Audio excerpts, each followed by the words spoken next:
Hello guys, इस video में हम बात करने वाले हैं फेमैन टेक्निक के बारे में। आपने ये कोट तो बहुत जगह सुना ही होगा या पढ़ा ही होगा कि if you can't explain it simply then you don't understand it well enough. ये कोट आइंस्टाइन ने दिया था। अगर हम इस कोट को बहुत अच्छे से देखें तो हमें इससे बहुत सारी बातें पता चलती है। ये एक बहुत ही पावरफुल एडवाइस है हमें पढ़ाई कैसे करनी चाहिए। अगर आपको कुछ भी अच्छे से यानी बहुत समय के लिए याद रखना है तो उसे अपने तरीके से एक्सप्लेन कीजिए।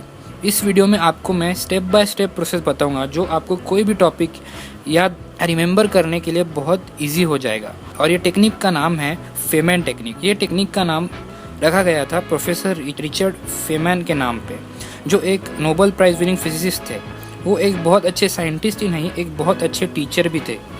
वो हर टॉपिक को बहुत अच्छे से एक्सप्लेन कर सकते थे। प्रोफेसर रिचर्ड एक कॉम्प्लेक्स टॉपिक को भी बहुत ही इजी लैंग्वेज में बताते थे। ऐसा करने से कॉम्प्लेक्स टॉपिक दूसरे लोगों को बहुत जल्दी समझ आ जाते थे। यही रीज़न है कि उनके स्टूडेंट्स उनको बहुत अच्छा टीचर मानते हैं। प्रोफेसर रिचर्ड खुद बहुत टाइम लेते थे कोई भी टॉपिक को समझने के लिए, और वो उस टॉपिक को इस तरह समझते थे कि वो उसे कभी भूले ही ना। यही रीज़न है कि इस टेक्निक को फेमैन टेक्निक बोलते हैं। और ऐसा ज़रूरी ही नहीं कि ये आपको साइंस और मैथ्स के लिए वैलिड है। ये टेक्निक आपको अपने कोई भी सब्जेक्ट के लिए यूज़ कर सकते हैं, भले ही वो हिस्ट्री, ज्योग्राफी और कोई सब्जेक्ट क्यों ना हो। ये टेक्निक को आप बहुत तरीके से यूज़ कर सकते हैं।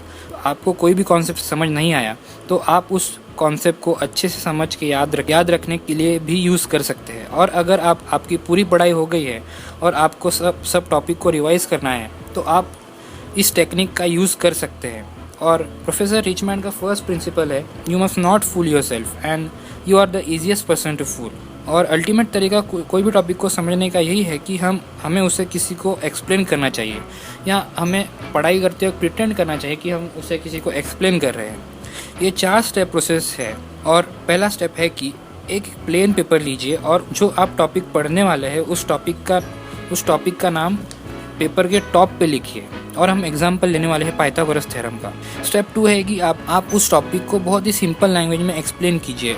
और आप ऐसा एक्सप्लेन कीजिए कि आप किसी दोस्त को पढ़ा रहे हैं जिसे कुछ भी पता नहीं है उस टॉपिक के बारे में। और ऐसे 2-3 दोस्त तो हमें मिल ही जाते हैं। और आप बस उसे एक्सप्लेन ही नहीं, उस पर एग्जाम्पल भी कीजिए, जिससे आपको पता चलेगा कि आपको वो कॉन्सेप्ट समझ आया है कि नहीं। स्टेप 3 है कि आपको देखना है कि कौन से टॉपिक में आपको प्रॉब्लम है और वो टॉपिक को फिर से एक बार जाके पढ़ लीजिए। यानी वो टॉपिक जो आपको अच्छे से एक्सप्लेन नहीं कर सके। और ऐसा लूप चालू रखिए जब तक आपको वो पूरा टॉपिक बहुत अच्छे से समझ नहीं आ जाता। फाइनली स्टेप 4 है कि आप ऐसा कॉम्प्लिकेटेड टर्म्स को ढूंढिए और उन टर्म्स को सिंप्लीफाई करने की कोशिश कीजिए। और अपने आप को चैलेंज कीजिए कि वो आपको एक्सप्लेन करते आते हैं कि नहीं। और याद रखिए कि एक इम्पॉर्टेंट की जो है वो है एक्सप्लेनिंग। और हम कोई भी टॉपिक को एक्सप्लेन करते हैं तो वो टॉपिक हम कभी भी भूल नहीं सकते। ये टेक्निक बहुत इफेक्टिव है क्योंकि आप एक्टिवली स्टडी कर रहे हैं, ना कि बस हाईलाइटिंग कर रहे हैं सब टॉपिक को, रट्टा मार रहे हैं। मारने से अच्छा कोई भी टॉपिक को एक्सप्लेन कीजिए ये टेक्निक यूज़ करके। और मैं आपको 100% गारंटी देता हूँ कि ये टेक्निक से आप जो भी टॉपिक पढ़ेंगे वो आपको आपके फाइनल एग्ज़ाम तक याद रहेगा। और आपको ये वीडियो अच्छा लगा तो प्लीज़ लाइक बटन पे हिट कीजिए। और ऐसे वीडियो अगर आपको और देखने हैं तो मेरे चैनल पे सब्सक्राइब कीजिए। And as always, thanks for watching.